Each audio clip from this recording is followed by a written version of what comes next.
मुझे नहीं लगता है कि हम में से कोई भी मोनी रॉय का ये लुक भूलने वाला है काफी लंबे वक्त तक। ऐसा लग रहा है जैसे सींगें निकल आई हों उसके माथे पे। मेरे दिमाग में सबसे पहला ख्याल ये आया था कि ये इंसान से नागिन में शिफ्ट हो रही है क्या। इस बार नागिन नहीं हूं मैं। ओह, थैंक्स फॉर क्लैरिफाइंग मोनी। मैंने तो गलत ही समझ लिया था। खैर, अब रियल लाइफ एकता कपूर का सीरियल तो है नहीं, फिर 2-3 बार देखने पर ये समझ आया कि ये बोटॉक्स ही होना चाहिए। Plus she also look super stressed because of this and I don't know कि ये ठीक होने में कितना टाइम लगेगा, मगर इतनी तो बात है कि मोनी को अपना डॉक्टर चेंज करना पड़ेगा। Her entire face screams of a botched attempt of Botox. और मोनी के अलावा किसी ने नोटिस किया है कि कैटरीना की स्माइल काइंड ऑफ फ्रीज हो गई है या एक ही जगह पे जमी हुई सी लगती है। कुछ साल पहले तक जो उसकी स्माइल थी खिली हुई, वो अब वैसी नहीं रही। और इंटरनेट पर मुझे ये सुनने को मिल रहा था कि ये फिलर्स की वजह से है। I don't think so. Fillers और बोटॉक्स में अंतर होता है। लाइक गौरी खान या राखी का ये चेहरा यहाँ देखें तो ये जो फूला हुआ पफ्ड अप लुक है ना, ये फिलर्स की वजह से होता है। वहीं दूसरी तरफ अगर चेहरा फूला हुआ ना हो लेकिन फ्रोजन हो यानी ठहरा हुआ सा हो तो वो बोटॉक्स की निशानी है। और हाँ, बोटॉक्स और फिलर्स दो अलग अलग चीजें हैं। तो आज के इस वीडियो में हम इसी बारे में बात करेंगे कि कैसे कैटरीना, मोनी, शनाया कपूर और भी कई एक्ट्रेसेस ने अपना चेहरा काइंड ऑफ बर्बाद कर लिया है one Botox injection at a time. और ये ठीक होने वाला भी नहीं है completely. So let's get into it.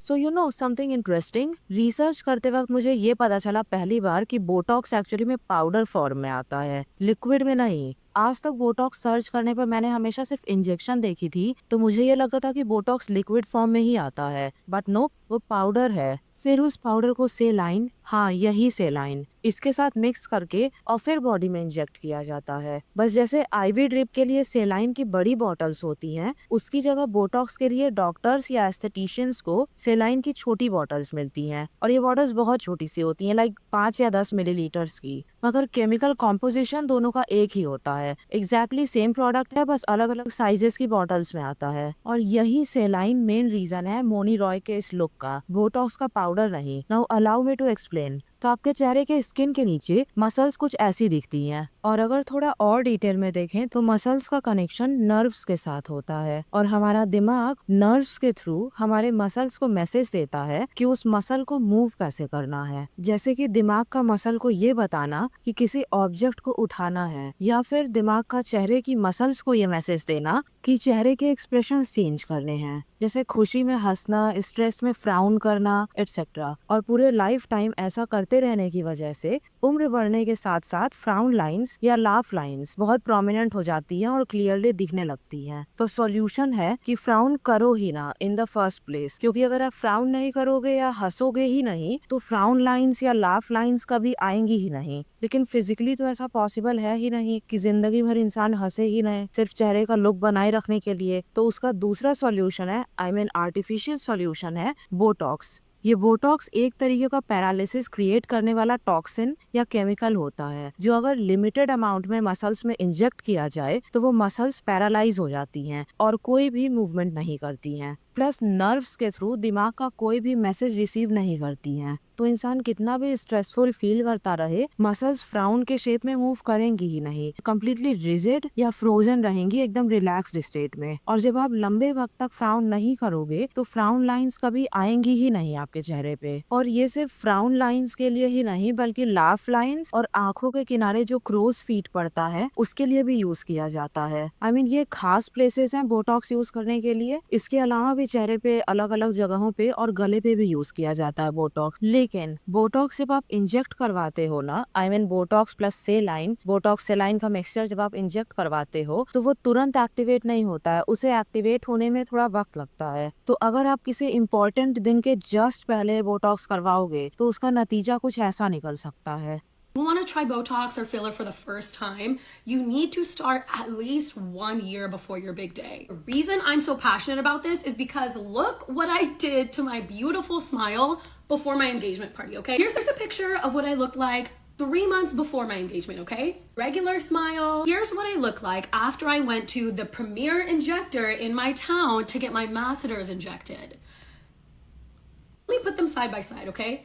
This is my full smile before the Botox. This is my scrunched up, painful looking smile at my actual engagement party. These are photos that I look back at and regret because I did not know potential consequences of getting injected with Botox.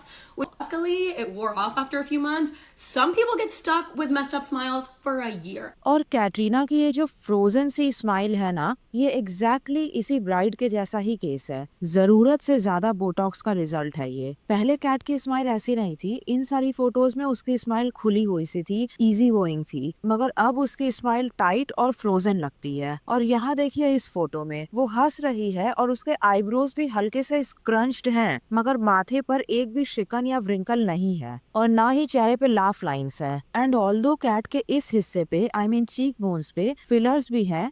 Fillers पे बात करने के लिए पूरा अलग से video लगेगा। फिर मुझे शनाया कपूर के बारे में भी याद है कि अभी कुछ महीने पहले ही उसने प्यूमा का एड किया था और उसका चेहरा पूरे एड में हिल ही नहीं रहा था, कोई भी एक्सप्रेशंस नहीं थे। Too much Botox, that was also the result of too much Botox. ये तो रही कैट और शनाया कपूर की बात। अब मोनी पर वापस आते हैं। फोरहेड पर बोटॉक्स इंजेक्ट करने के लिए कुछ स्पेसिफिक पॉइंट्स होते हैं और यहाँ जो दिखाए हुए पॉइंट्स हैं ना, जो नंबर 4 है वी शेप में फोरहेड पे, ये पॉइंट्स और मोनी की जो सींगे हैं, इसका शेप और पोजीशन ऑलमोस्ट सेम ही है। मगर मैंने कहा था ना अभी पहले कि ये बम्स सेलाइन की वजह से हैं, बोटॉक्स की नहीं। तो इसमें अब सेलाइन का क्या रोल है? एक्चुअली अलग अलग जगहों के हिसाब से बोटॉक्स में कम या ज्यादा सेलाइन मिक्स किया जाता है। जहाँ बोटॉक्स को ज्यादा डाइल्यूट करना होता है वहाँ ज्यादा सेलाइन मिलाते हैं और फोरहेड एक ऐसा प्राइम लोकेशन है जहाँ पर ज्यादा सेलाइन ही मिक्स करते हैं। लेकिन अब इशू इसके साथ ये आता है कि अगर आपका डॉक्टर अच्छा ना हो या उसे बोटॉक्स को इंजेक्ट करने का एक्सपर्टीज ना हो और उसने प्रॉपरली इंजेक्ट नहीं किया है ज्यादा सेलाइन वाला मिक्सचर, तो वो पूरे स्पेस में प्रॉपरली स्प्रेड होने की जगह एक ही जगह बैठ जाएगा और ऐसा बम्प टाइप का क्रिएट कर देगा, यानी कि ऐसा स्वोलन लुक दे देता है। एक एग्जांपल मुझे यहाँ मिला है and I want to play it for you guys, मगर यहाँ ट्रिगर वार्निंग है कि यहाँ पे नीडल्स इंजेक्ट किया जा रहा है,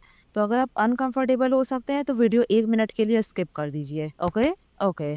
अब यहाँ पे जो इंजेक्शन की वजह से बम्प्स फॉर्म हुए हैं उसे नॉर्मल शेप में जाने में कुछ घंटों से लेकर कुछ हफ्तों तक का वक्त लग सकता है। And I have a hunch कि मोनी का सेकंड केस है, यानी कि कुछ हफ्तों का समय लग रहा है सेटल होने में। बाय द वे सिर्फ यही एक गलती नहीं है मोनी के बोटॉक्स के साथ, दूसरा इशू है कि उसके आईब्रोज बराबर नहीं है जो उसे स्ट्रेसफुल लुक दे रही हैं। अब ये तब होता है जब आप फोरहेड के मसल्स के पूरे एरिया में प्रॉपरली बोटॉक्स को स्प्रेड आउट करके इंजेक्ट नहीं करते हो, सिर्फ फोरहेड के फ्रंट में यानी आगे के एरिया में बोटॉक्स कर दिया और साइड का एरिया कम्प्लीटली छोड़ दिया। जैसे कि ये थोड़ा सा एक्सट्रीम केस है, लेकिन आपको इससे आइडिया लग जाएगा। एक अमेरिकन जिम्नास्ट है सिमोन बाइल्स के नाम से, यहाँ इसके साथ क्या हुआ है कि उसके सेंटर का पोर्शन कम्प्लीटली फ्रोजन हो गया है बोटॉक्स की वजह से, लेकिन साइड में जहाँ आईब्रोज की उठी हुई है उस साइड बोटॉक्स दिया ही नहीं गया है। उसकी वजह से साइड की मसल्स एक्स्ट्रा फंक्शन कर रही हैं और इसीलिए वो आईब्रो एक तरफ उठ गई है कम्प्लीटली। और उसके आईब्रो के ऊपर जो 3 लाइंस है ना, वो सबसे बड़ा प्रूफ है कि उस एरिया में बोटॉक्स नहीं है, क्योंकि अगर बोटॉक्स होता तो वो एरिया भी पूरा फ्रीज हो गया होता। अब इसका सॉल्यूशन क्या है? बस एक ही कि साइड एरिया में भी बोटॉक्स को प्रॉपरली इंजेक्ट करवा लें तो वापस आईब्रो प्रॉपर शेप में आ जाएगी। और कुछ ऐसा ही मोनी के साथ भी हुआ है। उसके जो अनइवन आईब्रोज हैं सिमोन बाइल्स की तरह इतना एक्सट्रीम तो नहीं है, लेकिन अनइवन है, इसीलिए स्ट्रेस्ड आउट लुक आ रहा है उसके चेहरे पे। और मैं इसीलिए कह रही थी कि Moni needs to change her cosmetic doctor as soon as possible, because this person is going to ruin her face. Maybe इस डॉक्टर के पास एक्सपीरियंस ना हो, क्योंकि एक्सपीरियंस डॉक्टर से ऐसा कभी नहीं होता है। उन्हें चेहरे की, इनफैक्ट बॉडी की एक एक मसल्स की और नर्व्स की इंफॉर्मेशन होती है, लाइक प्रॉपर डिटेल्ड इंफॉर्मेशन कि किस जगह पे और कितना लेयर डीप जाकर के बोटॉक्स किस केस में देना है। सो ये किसी इनएक्सपीरियंस्ड या अमेच्योर डॉक्टर का काम है। लकीली फॉर हर ये दोनों ही चीजें ठीक हो जाएंगी। ये परमानेंट डैमेज नहीं है जैसा कि प्लास्टिक सर्जरी की वजह से होता है। ये सींगे उसकी कुछ हफ्ते में खुद ही डिसॉल्व हो जाएंगी और आईब्रो को इस बार प्रॉपरली बोटॉक्स करवा के बराबर किया जा सकता है। एंड यू नो व्हाट, हम में से शायद किसी को भी नहीं लगता है कि ये मोनी का फर्स्ट बोटॉक्स सेशन था। This one went wrong sure, but I am also pretty sure कि वो बोटॉक्स को प्रिवेंटेटिव बोटॉक्स की तरह काफी यंग एज से ले रही होगी, ऑलमोस्ट तभी से जब से उसने अपने पूरे चेहरे की कॉस्मेटिक सर्जरीज करवाई हैं और उसका लुक यहाँ से यहाँ पे पे आ गया है, may be around mid 20s और something like that. By the way अब वो 39 की है, so like very close to 40। And this brings me to preventative botox. और वो होता क्या है? सो जब आप अपने चेहरे पर व्रिंकल्स, फाइन लाइंस आ जाने के बाद बोटॉक्स करवाते हो, उसे स्मूथ आउट करवाने के लिए, तो उसे सिर्फ बोटॉक्स कहते हैं। मगर जब आप फाइन लाइंस वगैरह आने के काफी पहले से ही बोटॉक्स लेना शुरू कर देते हो ताकि आपकी मसल मूवमेंट ही रुक जाए, और मसल मूवमेंट रुक जाएगा तो कभी wrinkle, fine lines, grow feet वगैरह आएगा ही नहीं। एज इन उसे पहले से ही प्रिवेंट करने के लिए जब आप बोटॉक्स लेते हो तो उसे प्रिवेंटेटिव बोटॉक्स कहते हैं। और ये बोटॉक्स का सबसे खतरनाक साइड है, क्योंकि प्रिवेंशन के नाम पे अब मिड 20s के लोगों को छोड़ो, अब 11 से 13 साल की लड़कियां भी बोटॉक्स करवाने लगी हैं ताकि कभी व्रिंकल्स आए ही नहीं। Botox injections administered by your mother. Can you show me where you do it? Can you point on your face? Yeah, sometimes I do it right here. A little bit of And what do you do it for? I don't know. Well, do you do it because you see wrinkles or? Oh yeah, I see like wrinkles and it just like I just like don't like think wrinkles are nice for little girls. Brittany's mother says she started giving the injections to keep up with the beauty take-all world of the pageant circuit, an idea she says was planted by other pageant moms. And they were just telling me about the lines on her face and how, you know, a lot of the moms there, they're giving their kids Botox, and it's pretty much like the thing. I'm not the only one that does it. A lot of moms do it. And I think a lot of the kids making the big impression on the lines on her face and stuff like made her, probably influenced her to want to do it a little bit more. You're saying Brittany asked you for Botox? We talked about it. She didn't exactly ask me about it, but I know that she was complaining about her face having wrinkles and things. और इससे पहले कि कोई ये बोलना शुरू करे कि ये सब बस फॉरेन में ही हो रहा है, इंडिया में नहीं आने वाला है, तो आपने रीवा अरोड़ा का केस देखा है ना, कितनी कम उम्र में वो प्लास्टिक सर्जरी, बोटॉक्स और फिलर से भर गई है। अभी इस एज पे ये हो रहा है, बस कुछ साल और रुकिए, 10 से 12 साल की लड़कियां भी ये सारे ट्रीटमेंट्स करवाने लगेंगी। हम लोगों ने इंडिया में पहले प्लास्टिक सर्जरी, फिर बोटॉक्स और फिर ओनली फैंस, इन सबको अंडर एस्टिमेट किया है। And look where we are today. आज इंडिया में यंग एज में प्लास्टिक सर्जरीज हो रही हैं, बोटॉक्स और फिलर्स का शुरुआत हो गया है एटलीस्ट बड़े शहरों में, और इंडिया में अब बहुत सारी ओनली फैंस क्रिएटर्स भी हैं, और जो नहीं है वो ये कर रही हैं। Anyway, back to kids having botox. उन्हें ये लगता है कि अगर फेस की मसल्स हमेशा पैरालाइज्ड रहेंगी और कभी किसी भी एक्सप्रेशन देने पर मूव करेंगी ही नहीं, तो कभी फ्राउन लाइंस या लाफ लाइंस वगैरह आएंगी ही नहीं। मगर सच इसका एग्जैक्ट उल्टा है। अगर आप कभी लंबे वक्त तक अपने किसी भी मसल को यूज नहीं करते हैं तो आपको मसल एट्रोफी होने लगती है। एज इन नॉर्मल भाषा में कहें तो आपकी मसल्स गलने लगती हैं और लटक जाती हैं। काइली जेनर का ये चेहरा बेस्ट एग्जांपल है। वो ज्यादा से ज्यादा 28-29 साल की है और ये सिचुएशन है उसके चेहरे की because of over use of Botox. उसका चेहरा किसी 40 से 45 साल की औरत जैसा हो गया है। And just to be clear, मैं उसके लुक्स को शेम नहीं कर रही हूँ, लेकिन मैं यहाँ इस बारे में बात करने की कोशिश कर रही हूँ कि बोटॉक्स के एक्सेसिव यूज का नेगेटिव इफेक्ट क्या आ रहा है उसके चेहरे पे। And this current condition of her face is honestly sad. और अगर आप में से किसी को हाथ या पैर का फ्रैक्चर हुआ होगा कभी, तो आपको भी मसल एट्रोफी का एक्सपीरियंस हुआ होगा कि जिस पैर में आपने कास्ट पहना था और उसे काफी वक्त तक यूज नहीं किया था, वो गलने लगती है। ये एग्जाम्पल एक आपके स्क्रीन पे है। तो ये सिर्फ हाथ पैर के ही साथ नहीं होता है, ये पूरे शरीर की किसी भी मसल्स के साथ होता है, आपके चेहरे की भी। तो जो लोग लगातार बोटॉक्स लेते रहते हैं, उनके चेहरे की मसल्स क्योंकि लगातार बोटॉक्स से पैरालाइज होने की वजह से बिल्कुल भी फंक्शन नहीं कर रही हैं, तो वो एट्रोफी हो जाती हैं या गल जाती हैं। लाइक यहाँ पे जो आप देख रहे हो ना, लटका हुआ चेहरा, ये लंबे वक्त तक बोटॉक्स लेने का ही नतीजा है। अब जैसा कि मैंने पहले ही बोला है कि बोटॉक्स बार बार लेना पड़ता है, मगर कितने बार? शुरू में हर 3-4 महीने के बाद आगे चल करके ये वक्त और घट जाता है, यानी कि आपको 2 महीने और फिर आगे चल करके 1 महीने पर ही उसे इंजेक्ट करवाना पड़ता है। कारण है एंटीबॉडीज। सो बोटॉक्स का पूरा नाम है बॉट्यूलिनम टॉक्सिन। ये एक तरह का टॉक्सिन होता है, तो आपका शरीर उस टॉक्सिन से लड़ने के लिए एंटीबॉडीज बनाता है, और ये एंटीबॉडीज बोटॉक्स को कुछ समय में ही मेटाबोलाइज कर देती हैं, यानी कि डिस्ट्रॉय कर देती हैं। तो जब आप स्टार्टिंग में बोटॉक्स लेते हो, तब एंटीबॉडीज इतनी बनी हुई नहीं होती हैं, तो लगभग 3-4 महीने तक बोटॉक्स आपके चेहरे पे एक्टिव रहता है। मगर जब आप बार बार बोटॉक्स का एक्सपोजर देते हो अपने शरीर को, अपने चेहरे को, तो आपके शरीर शरीर में बहुत सारी एंटीबॉडीज बनने लगती हैं धीरे धीरे करके। नतीजा कुछ सालों के बाद आपकी बॉडी में इतनी अधिक एंटीबॉडीज पहले ही बन चुकी होती है कि बोटॉक्स को बहुत कम वक्त में वो डिस्ट्रॉय कर देती हैं। तो फिर हर 2 महीने पे और उसके बाद हर 1 महीने पे जाके बोटॉक्स लेना पड़ता है। I got Botox 4 weeks ago. What is this? Why? Why is it moving? I said freeze it.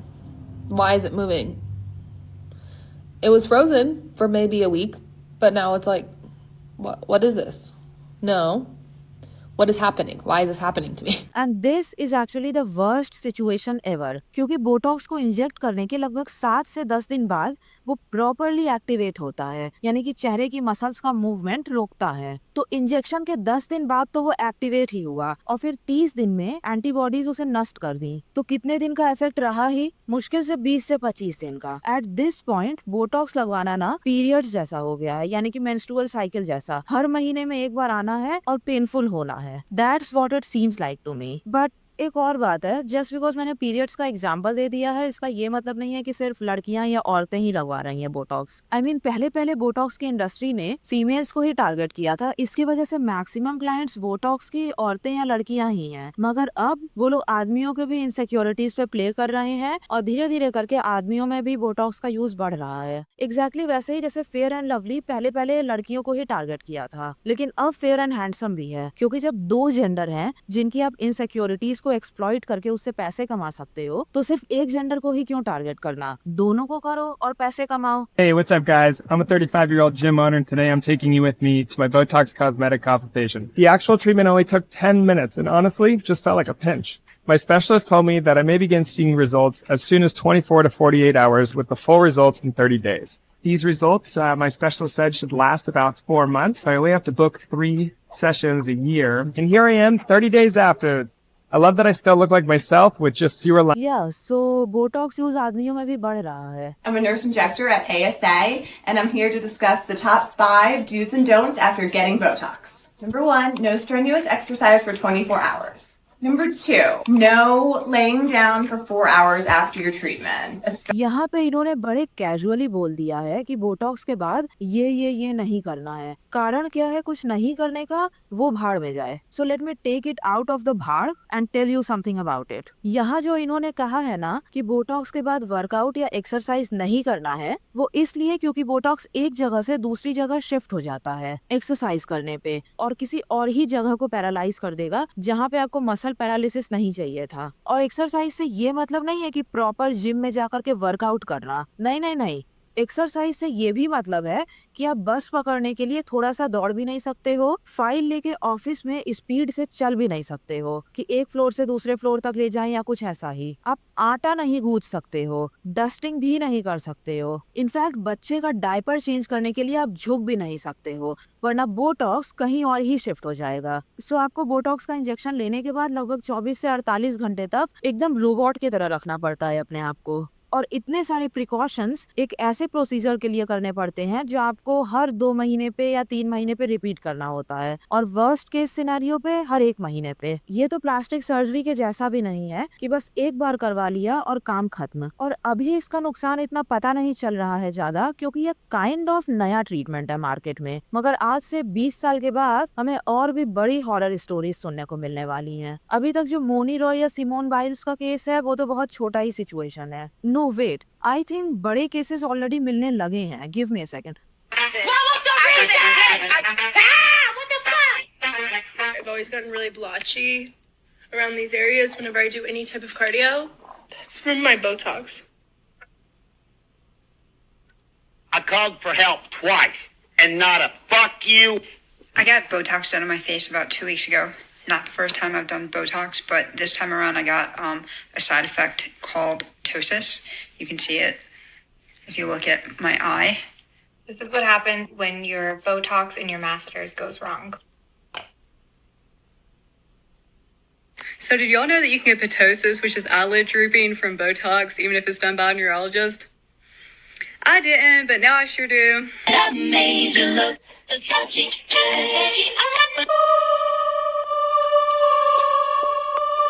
And it looks really good. Until I fucking open my mouth. Huh? And you know Botox की वजह से इतना अधिक नुकसान इसलिए हो रहा है क्योंकि बोटॉक्स का इस्तेमाल उस चीज के लिए हो ही नहीं रहा है जिसके लिए वो बनाया गया था। तो हमारे चेहरे पे ना दो तरह की व्रिंकल्स होती हैं, स्टैटिक और डायनामिक। अब स्टैटिक व्रिंकल्स जैसे कि नाम में ही है, स्टैटिक यानी आपके बिल्कुल ठहरे हुए या रुके हुए चेहरे पे होती हैं। ये जो छोटी छोटी फाइन लाइंस और व्रिंकल्स होती हैं ये स्टैटिक व्रिंकल्स हैं और ये काफी बड़े उम्र के लोगों में या बूढ़े लोगों पे होती हैं। अगर इनका चेहरा एकदम शांत भी है तो भी व्रिंकल्स रहेंगी चेहरे पे। और दूसरी होती है डायनामिक व्रिंकल्स, यानी वो व्रिंकल्स जो आपका चेहरा मूव करने पे जैसे हंसने, स्ट्रेस लेने वगैरह की वजह से होती हैं। और बोटॉक्स एक्चुअली में सिर्फ और सिर्फ स्टैटिक व्रिंकल्स के लिए ही बनाया गया था ताकि बड़ी उम्र में लोग अपने लुक्स को मेंटेन कर सकें, मगर हो रहा है उसका एग्जैक्टली उल्टा। टीन एज से बोटॉक्स लिया जा रहा है और वो भी डायनामिक मूवमेंट को फ्रीज करने के लिए। और इन दोनों केसेस में इंजेक्शन देने में ना ये अंतर होता है, जब आप स्टैटिक व्रिंकल्स के लिए बोटॉक्स देते हो तो अपने